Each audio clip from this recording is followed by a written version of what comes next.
أسعار تذاكر معرض أبو ظبي الدولي للصيد والفروسية 2025 ورابط حجز التذاكر أونلاين هو ده اللي هنتعرف عليه من خلال الفيديو بتاعنا النهاردة، ولكن بعد الانترو.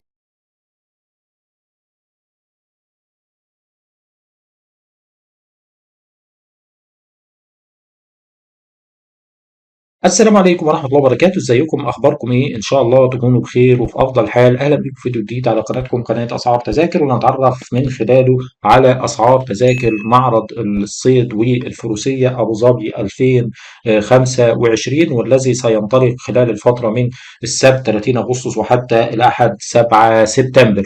رابط حجز التذاكر هسيبه لكم في وصف الفيديو وفي اول تعليق ان شاء الله. اما عن اسعار التذاكر فبتبتدي من 45 درهم إماراتي، ده تذكرة لدخول شخص واحد لمدة يوم واحد. كمان في تذكرة لفردين بتكون ب 45 درهم إماراتي.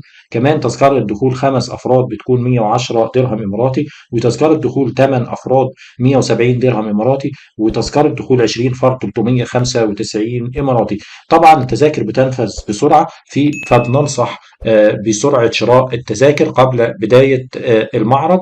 رابط حجز تذاكر معرض أبو ظبي للدولي للصيد والفروسية 2025 في وصف الفيديو في أول تعليق.